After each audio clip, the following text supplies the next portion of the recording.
xafladan ayaa waxaa lagu taageerayay dowladda Soomaaliya waxaana lagu codsanayay in xildhibaanada dowladda Soomaaliya ee soo jeediyay dhawaan in madaxweynaha Soomaaliya uu iscasilo in ay arintaasi ka laabtaan. dadkii xafladda ka soo qayb galay ayaa waxaa si weyn ay u taageereen horumarka dowladda Soomaaliya ay ku tilaabsatay xilligii ay jirtay, waxaana ay sheegeen in madaxweynaha dowladda Soomaaliya wax badan uu qabtay dalka labadii sano ee xukunku hayay, ayadoo dadkana ay sheegeen in madaxweynaha Soomaaliya uu horumar ka ballaaran midka uu qabtay inta uu xukunka hayay oo sii qaban doono. qaar kamid ah dadkii xafladda ka hadlay oo kamid ah jaaliyada Soomaalida kuwooda ugu firfircoon ee ku dhaqan wadankani Holland ayaa waxa ay xildhibaanada baarlamaanka Soomaaliya u soo jeediyeen in ay mooshinada ay ka soo jeedinayaan madaxda sare ee dowladda Soomaaliya ay joojiyaan maadaama loo baahan yahay in dalka Soomaaliya nabadii dib loogu soo celiyo. waxay si weyn u amaaneen madaxweynaha jamhuuriyadda Soomaaliya Xasan Sheekh Maxamuud oo ay ku tilmaameen inuu yahay shakhsi aqoon-yahan ah oo wax badan u qaban kara ummadda Soomaaliyeed mustaqbalka. xafladan ayaa waxaa soo abaabulay gabdha iyo wiilal Soomaaliyeed oo wadaniyiin ah kuwaas oo si weyn u jecel in ay mar walba horumar ay gaaraan dadka Soomaaliyeed, waxaana si weyn u taageeraan markasta isla markaasna ay soo abaabulaan xafladaha lagu taageerayo dowladda Soomaaliya. waxaana kamid ahaa dadkii xafladan soo abaabulay Cambaro Makaraan, Saalaxo Maxamed Baare, Sacdiyo Cali Cismaan, Subeyda Cali Cismaan, Safiya Cadley, Sakariya Xuseen, Xaawo Ciise Ganaweyne iyo Karaame Axmed Naaji. dadkii xafladda ka hadlay hadaladoodii waxaa kamid ahaa habeen wanaagsan mudanayaal marwooyin anigoo idinku salaamaya salaanta muslimka salaamu calaykum waraxmatullaahi wabarakaatuh. anigoo ku hadlaya magacayga Saalaxa Maxamed Baare oo aan caawa aan soo abaabulnay xafladan oo aan ku taageerayno madaxweynaha iyo xildhibaanada oo soo jeediyeen madaxweynaha in xilka laga qaado. marka anagoona xildhibaanada eedeynaynin waxaan jecelnahay in aan mar walbo aan ka hadalno wixii anaga ra'yi aan qabno. aad u maasantiin sida sharafta leh aad u soo baxdeen. macnaha waxa u soo baxdeen wax yar maaha sida la socotaanba mawduuca. waxaan ilaahay ka baryayaa caawa halkan in maaragtay annagoo wada jiraan ka wada baxno. waana hubaa macnaha sida u jeedaan dadkii ugu indhalgaradkii waxgaradkii magaalada maxalla wadanka Holland ayaa caawa halkan isugu yimid ayagoo khiiradooda la yimid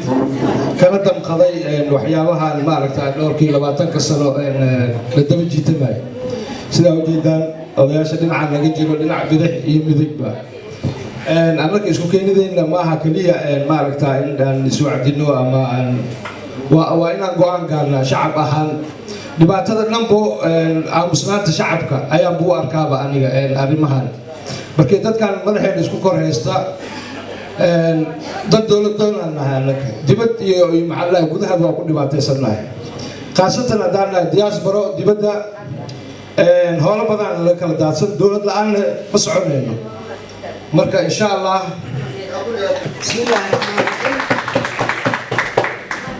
horta marka hore waxaan u mahad celinayaa haweenkii iyo raggii soo qabanqaabiyay hawshan. waa hawl aan runtii aad uga mahad celinayo, waan hawl aan u baahnayn waayo annaga hadda dib ahaan dal ahaan Soomaaliya 22 sano ayay dowlad aan ahayd. inta hadda 2 sano aan dhannayn ayaan dowlad ku meel gaar ka baxday lahayd. inta kale ka horeysa taariikhiyan waa ogna dowlado wada nus awoodeeda aanan lahayn aan lahayn. tan yaana awood dhaqaale ka xoroobin weli waayo dowlad curad ahaan nahay,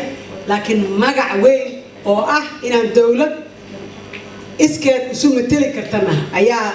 markii Xasan Sheekh Maxamed la dooray Maxamuud ayaa loo doortay.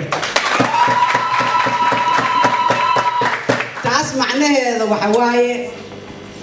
inaan heer gaarnay dad dimuqraadiyad. maalintaasna waa wada ogtiin sida sharafta leh loo doortay raggii doortay waayana ragga maanta maxaa la jiray dhicisayaan xaqna ma aha. ujeedada aan dhahayna shakhsiyan ma aha aniga markaan nin yiri aniga yiri rag iska reebiyaan yiri markaan dhahayo aniga shakhsina taageeri ma shakhsina kama soo horjeedo dowladnimaan taageeraa dowladnimaana rabaa haddaba hal waxaan dhahaa xildhibaanada hadal badan haarma buuxsho hadal yar iyo howl badanaana aniga naqiinay midda keliya oo ka hormari karnana waa hadal yar iyo howl badan xildhibaanada midaan dhahaa shacabka Soomaaliyeedna midaan dhahaa shacabka markaan dhahay inta dibadda joogto inta dibadda iyo gudaha inta ku jirto waa wadanahay midna waxaan dhahaa madaxda ugu sareyso oo madaxweynaha ugu horeeyo mid waxaan dhahaa xildhibaanada sharafta leh codkayna ay ku hadlaayaan shalana madaxweynaha iyo inta howl hoos socoto codkayna iyagoo ku hadlaaya ayay wax ka qabtaan annaga marka waxaan ka rabnaa intaysan codkooda kor u qaadin inay annaga nagula soo noqdaan inay nala tashadaan inay calooshayna taabtaan inaan qabsanna inay og yihiin inaan dharganna inay og yihiin inay dhaxanna haysi inay og yihiin kadibna ninka iyaga ka sarreeya mas-uulka ay nooga dhexeeyaan inay isaga ku cadaayaan inuu wax noo qabto saddexda u sarreyso oo idinkana midaan idin leh kursigaas unukaa noogu fadhideen kuwaan dhahayaa la mid tihiin hal wax yar aad dheertihiin waa karaamo horta ilaahay idin siiyey waayo xasan markaan ka bilaabo darajadan allah bixiyo ilaaha ku gaarsiiye waa kugu faraxsannahay kaaga ma xubin laakiin nasiibkaa ku hesho waa yeelatay nasiibkaa ku calfalaheed allah ku siiyo waa kuu duceynayna walaalayaalow waxaan kaloon idin hayaa istaatiistika yar oo aan maalin dhawata kaligay ka fikir war haddaan wada naqano waddankaas dhulka gaaladan xataa saas gacanta noogu hayso waa ka baxayna oo maalin walbaba casharka cusub noo dhigayso markaan wada naqano intayna hadda markaan adduunka kale iska reebo oo la deeska haysato oo aan waddankayna tagno hooyada inta ilmeheeda uga shaqeeyaan boqolka ay hesha aan waddanka ku soo kordhiyayna intaasoo kun oo boqolaa hadday meesha tagaan lacagay naqeen walaalayaalow muhiim waxaa ah inaan annaga isku duubnaano inaan annaga is aamino ilaahayna inta xumaha wado oo al-shabaab ugu horeeyaan allaha naga qabto nabadaas ayaa aanan lacaba leh nabadda ilaahay ha noo soo zaa'idin inta nabadaas naga dhibayso oo al-shabaab ugu horeeyaan iyo kuwa qarsoon kuwa waxaa jiraan magacii la bixin goorba ka yaraynaan u maleeha kaligood hawsha naguma hayaan allaha naga qabto wasalaamu calaykum waraxmatullahi marka hore waxaan rabaa inaan mahad celiyo walaalaha Soomaaliyeed khaasatan gabdhaha abaabulay barnaamijkan muhiimka ah sababtu waxay tahay hawshan waxa way hawl aad iyo muhiim ah oo loo baahnay in shacabka Soomaaliyeed ay wada qabtaan laakiin ma sha Allah gabdhaha Soomaaliyeed qabtay iyo rag la qabtay waa mahad celinay marka hore talabaad hadaynu ka hadalno maxallada barnaamijkan ku saabsan dawladda Soomaaliyeed xaqiiqa walaashay ka hadashay walaalka kala hor uga hadlay dawlad laanta maxalla dhibaatada ay leedahay horaan soo aragnay marka waxaan u maleynayaa maxalla quluq isqnuqa dib u inagu noqono maxalla shaqmaanta wixii aan soo marnay xaqiiqan oo macuntamaan marka taa maxalla isbaasan uga haraya sababtu ay tahay madaxa u sareeya in dawladda Soomaaliyeed oo madaxweynaha hadii madaxweynaha muusha laakiin taa macnaheedu waxay tahay macnaha ay sheeg kor laga soo bilaabo hoos u kala dhigitaan maxalla shaqalaysa nagu tahay sababtu ay tahay 25 sano aan maraynaa xaqiiqa dhibaatada annaga aan maanta qabno annaga dareemi karna khaasatan shacabka meelaha sheeg diaspora banaanka jooga dhibaatooyin aad far badan ay qabaan haddaan dawladda Soomaaliyeed helina xal maxay leedahay sheeg annagu kaligeed ma heli karno waxaan markaa la mahad celiyo gabdhaha Soomaaliyeed oo ah isha kaliya ee wali siin nooraysa sababtu ay tahay gabdhaha Soomaaliyeed haddaysan maxay leedahay sheeg waxa ay qabteen aysan qaban maanta Soomaaliya lama arki lahayn waxa dad fiiriso waxa dariiqada maraya oo maxay leedahay sheeg baawrka sabab sidka wata oo todobada cunug ku wada waa maxay leedahay gabdhaha Soomaaliyeed haddaad fiiriso in iskoolaadka waxa taagan maxay loo gabdhaha Soomaaliyeed waxaan leeyahay maxay leedahay sheeg ragow horaan idin dhalinay anaga dhalishan haddana maxay leedahay sheeg inaan haddana u dhigano maxay leedahay sheeg qaybtii yarada noo hartay oo ahayd ishii si iftiimaysay dawladda Soomaaliyeed marka walaalaha xildhibaanada waxaan leeyahay alxamdulillah waxaan baranay dimuqraadiyada waa baranay Soomaaliya sababtu ay tahay iyadoo Muqdisho la joogo in qofku wuxuu rabo uu ku hadlo haddana maxay leedahay sheeg uu amaan haysto waa nooc ka mid ah dimuqraadiyada marka ma mucaaradayo موشنك ما معارضة ونوع كبير ديمقراطية لكن سيد حسن يري خير الله سيا محل الله يشك وإنه موشنك النقطة مد وحلو قول السيو وإنه صنق مد وحلو قد منيه صوتوا عيتها الدمت waxa weeye maxaa la dhahay waqti uma hayno waxaynu fiirinaynaa danta caamka ee ummadda Soomaaliyeed fiirinaynaa danta caamka ummadda Soomaaliyeed waxay ku jirtaa in dawladdu ay sii shaqeyso waqti ay leedahay ma qabno maxaa la axsaab fara badan haddaan maanta macnaa mooshin keeno axsaab inta tartanto dawladii oo jirta dawlad kale imaanaysa ma jirto hal dawlad qabnaa hal xisbi qabnaa waqti xaadirka oo sharciya marka waxaan leenahay xasan insha Allah hadduu qaldan yahay waa qaldami kara waa bini'aadan laakiin waxaan la gudboon in xasan toosino oo maxaa la garab shaqeynaa la gudboon haddaynu qaylino haddaynu dacaydayno xal ma imaanay sababtoo ay tahay amrigeena waa inaan dhageysanaa marka walaalayaal maxaa leedahay sheeg taa waxaan u baxayaa dawladda shacabka howlna midaan leeyahay shacabka howlna waxaan rabaa inaan iraado waxaan baranay ama xildhibaan ka ahaato ama aniga ahaato ama adinka ahatee adigoo meesha fadhiyana telefishinka intaad daartid barnaamij qurxan Soomaali lagaaga soo sheego taas way adag tahay adoon maxaa leedahay sheeg hal senti oo contribution aan bixin aw carabta hadal fiican aan maqasho madaxweynaha aad dhaliisho war dawladda aad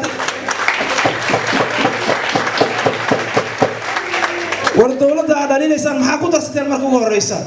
sababtu waxay tahay maxaa la sheegay la waqtahay qofkii wax basha hadana bibaal garay arrinka anu marka waxaan leeyahay shacabka Soomaaliyeed khaasatan Holland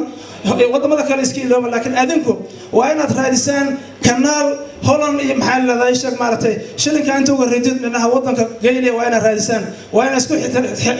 isku xirnaana sorry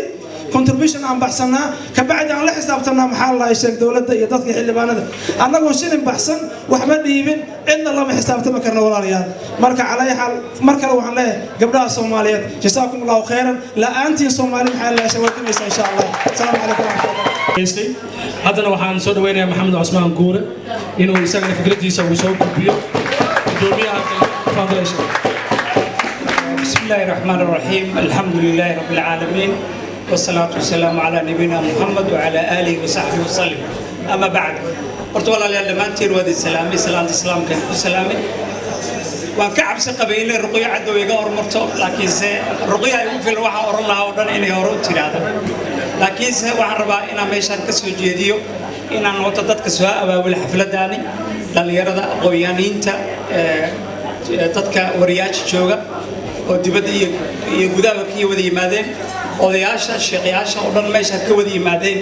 horta waxaan aad ugu faraxsanahay sida wanaagsan ee dooda galabta u bilaabatay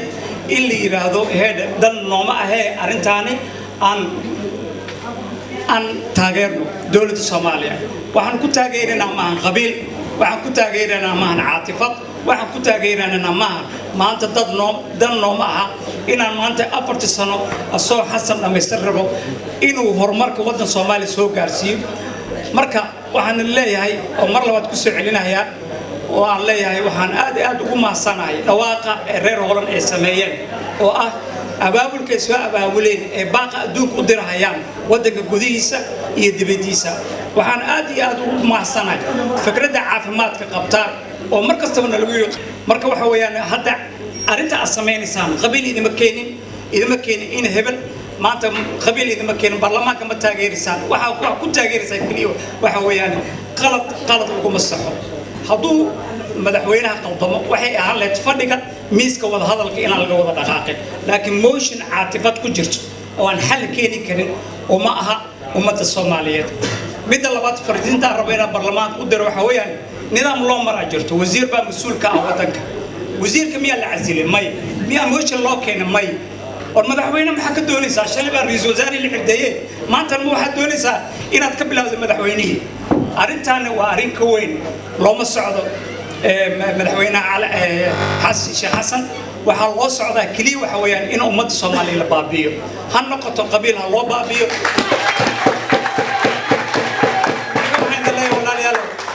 arintan dhawaaqan soo yeerahay loo soo socdo maahan kaliya mid loo soo socdo madaxweynaha maanta waxa la leeyahay Soomaaliya ha baabaado 20 sano 30 sano soo socdo Soomaaliya sidaas loo kala qaybiyo midaan leenahay dhawaaqan maanta Holland aan u direen walaalayaashana kale waxa weeyaan anagu doonayno kumayso cusub barnaamijkan aan leeyahay waa mahadsantihiin marka xiga aniga meesha waxa uu soo istaagay kaliya inaan baryo maxaan ku rahdaa xildhibaanada baarlamaanka oo aan iraahdo raalli ahaada naga daaya maxaan ku rahdaa qashqashaad iyo maxaan ku rahdaa in oo waxay dhisnaa aad dumisaan dumintu waa fududahay balse dhisidda waa adag tahay marka waxay lagu soo dhibtooday hadda inaad dhulka dhigtaan oo maxaan ku raadaaye aan hadda iyo kow aan soo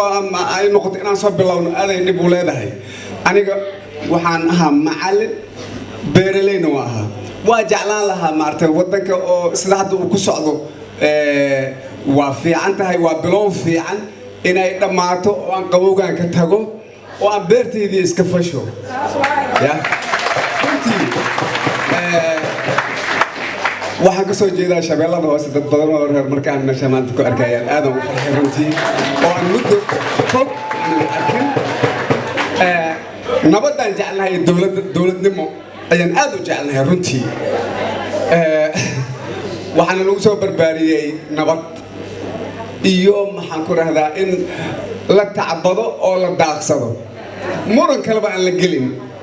marka taanisi aan ku helno waxaan isleeyahay maartan waa soo dhawaatay markaan isleeyahay hadii la leeyahay maartan haddaan u diyay dhigihib kala qaadayna dhibteeday leedahay xildhibaan assalaamu calaykum waraxmatullaahi wabarakaatuh dhammaan shacabka meesha isugu yimid rag iyo dumar waa salaamantihiin waxaan horta halkaan ma soo istaagin horta maanta aniga inaan wax badan sheego ummad badan baa iga horreysay oo wax badan sheegtay wax wanaagsan sheegtay laakiin wax yar un inaan iftiimiyo ayaan horta maanta u soo istaagay marka horeyso horta waxaan u mahad celinayaa dadkii soo abaabula hawshaan aad u fiican isla markaasna runtii aadaan ugu baahnayn maanta oo kale xaaladda halka ay marayso in la iska wareysto oo maxaa jira isdhaho oo wax la soo abaabulo horta waa wax loo baahan yahay waana u mahad celinayaa gabdhihii iyo wiilashii iyo hooyooyinkii muxuu ahaa cambaro makaraan saalaxo maxamed baare sacdiya cali cismaan dhammaan gabdhihii soo abaabulay iyo waan khadiijo aadan anaa daleen la ii sheegay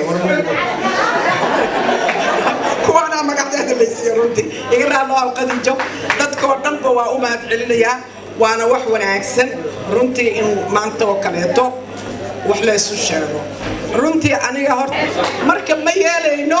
annaga runtii inagoo magaceena lagu hadlaayo oo shacabkii magaciisa lagu hadlaayo ilaa xildhibaanada ayaga iskama imaanin shacabka hadda horta magacii shacab odayaasha keenay laakiin magaceena ay ku joogaan meesha annaga maanta ma rabna inaan wax dumino maanta ma rabna inaan ummadda dib u noqoto maanta waxaan rabnaa inaan hore u soconno maanta waxaan rabnaa wixii meeshii la jooga حاجة إن لا تقول لكن إن نديب ونقول مرة بنو مرة كرت وركي واسوق عبنية ورحمة الله وبركاته كل جوان سلامية إن ولا ريال والآليات بدمها تستثمر قيمها هي شرفت لنا بسوق أي بشيء إن مانتها تغيير الدراسيين هي دولة الصومالية إن أنا ما عرفت يدعين أو نكون نقولين وحي أي مصور عفنا وحن آدي هذا نقول تغيير يا هو ترونتي وحن الصومالي مركينو نهاي معها إنه مالين وحنا صبينا يوم صدق السفن معنا وإنه دولة دينا هي دولة السنتين دولة العام ودكتي بعتذر إنه هاي إنه وحلا قبلنا وإنه دبت كرسنا وإنه تلوي في عسينا وأين لك السفنين معرفته وأين نحن دولة دي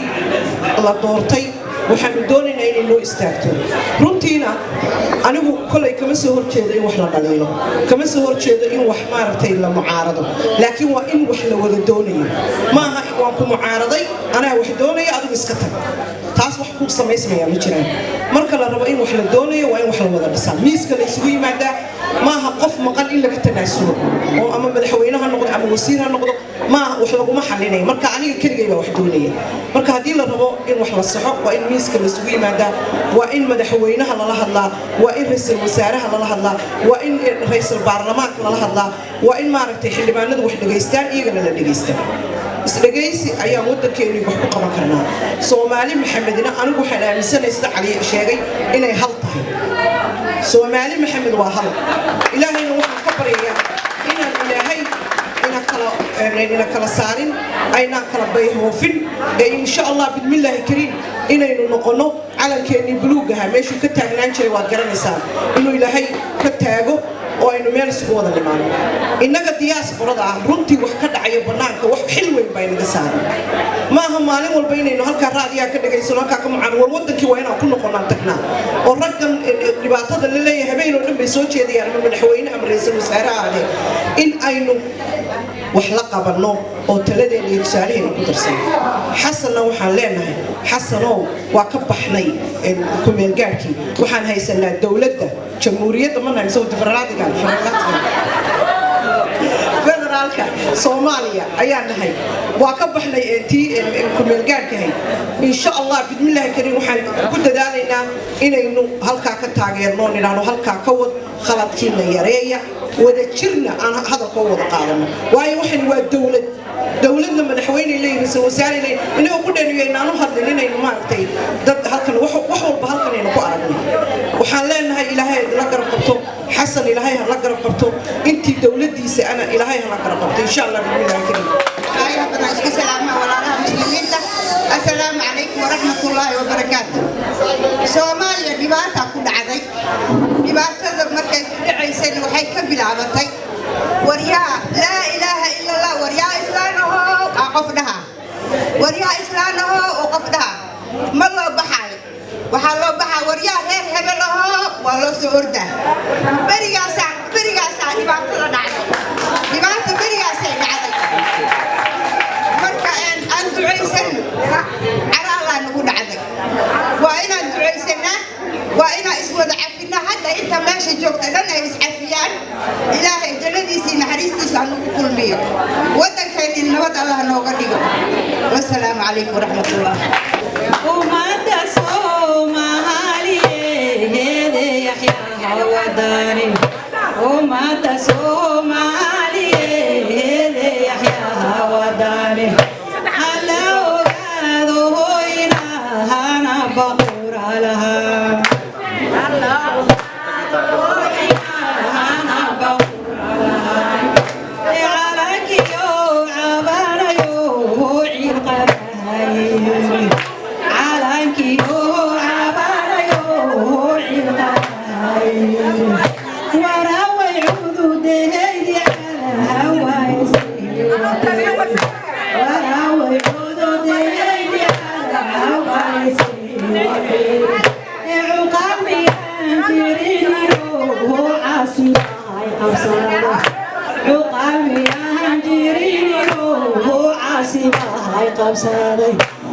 ciida hoosteeda maahan ciidan uga dirtaa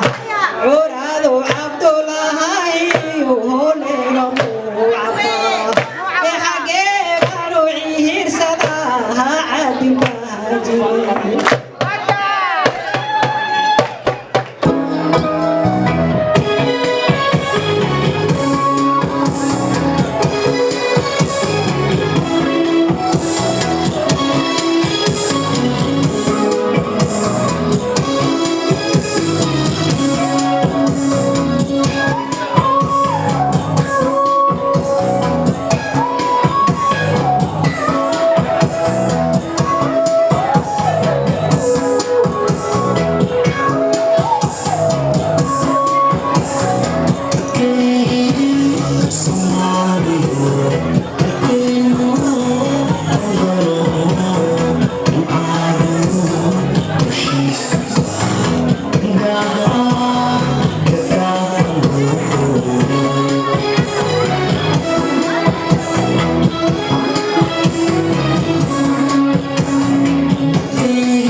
intii xafladda ay socotay ayaa waxaa qadka telefoonka soo galay ayagoo jooga magaalada Muqdisho xildhibaan Maxamed Cabdullaahi Xasan iyo wasiiru dowlaha arrimaha maaliyadda ee dowladda Soomaaliya Cabdullaahi Maxamed Nuur kuwaasi oo ku amaanaya dadka ku dhaqan wadanka Holland sida ay u taageersan yihiin dowladda Soomaaliya iyo waliba madaxweynaha Jamhuuriyadda Soomaaliya Xasan Sheekh Maxamuud waxaana xildhibaankii wasiirku ay sheegeen in loo baahan yahay in ummadda Soomaaliyeed ay si weyn u taageeraan dowladooda maadaama dowladdu ay tahay mid ka samata bixin karta dhibaatooyinka muddada dalka haystay hadaladoodina waxaa ka mid ahaa dadaalkaas aad idinku isxilqaanteen ee aad garateen dadnimadiina iyo wadan jacaylkiina iyo saad ula socotaan xaaladda dalka in waqtigan aan loo baahnayn in dhaliilo noocaasa lagu mashquulo ee la aado qof walba inuu hore u socdo iyo qof walba inuu qofka kale dayda hore usii soco laisgeerigeliyo aragtidaas wanaagsan ee aad qabtaan ee isku hawsheen waqtigiina iyo muxuu ahaa jinsigiina dadaalkiina aad geliseen aad iyo aad baan idinka mahadcelinaynaa waxaana rajaynaynaa barnaamijkan aad qabanaysaan inay dad badan ay idinku qaybaan dad badan oo muxuu ahaa jaaliyadihiina ay ku caqli celiyaan walaalahood iskuna bayaan muxuu ahaa in hal meel loo wada jeedsado oo munaasabad yaa qabateen ay wax badan dadka maskaxdooda oo aragtidooda saameyn ku yeelato idinkana dadaalka aad samayseen aad baan idinka mahadcelinaynaa asalaamu calaykum marka waan salaamaya dhammaantiin waxaan idin salaamaya waana runtii idinkaga mahadcelinaya dadaalkiina qoritaanka si uu idinka xildhibaano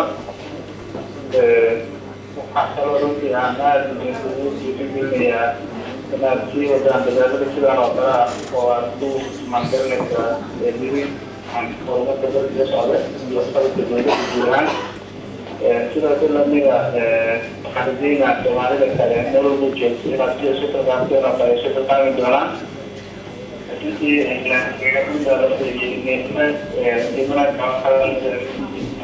waxaa kaloo runtii ayadana xusuus mudan in aad tihiin dadka shacabka Soomaaliyeed meel walba aad joogto dareenkayga aad u kacsan yahay runtii aad aan ugu xumahay xildhibaanada soo jeeditaanka ee madaxweynaha u soo jeediyeen in oo micnaha iscasilo dhaliilo way jiri kartaa wax waa dhaliili kara xildhibaanadeena waaye laakiin dhibaatada jirta waxay tahay marka hore telefishinka qaranka Soomaaliya ayaan u mahadcelinayaa caawa sida aragtay meesha waxa isugu yimid jaaliyadii Soomaaliyeed ee Holland iyaga oo runtii na tushiyay shucuur aad u weyn sababta keentana waxay tahay hadaladii ka soo yeeray Soomaaliya oo xildhibaanada ay leeyihiin qaarkood dawladdu madaxweynaheeda haysrido taa macnaheedu waa in dawladdu dhacdaa waa in markale doorasho la galaa waa in markale la soo magacaabo ra'iisul wasaare waa in wasiir la soo magacaabo intaas waqti dheer bay qaadanaysaa ummadda Soomaaliyeed waxay u baahan tahay in nabadeeda laga shaqeeyo wadada looga shaqeynayna waxay tahay inay fahmaan xildhibaanada waajibka saaran oo ka balaaran inay dadka mas'uuliyiinta yiraahdaan iscasila oo kaliya waa mahadsantahay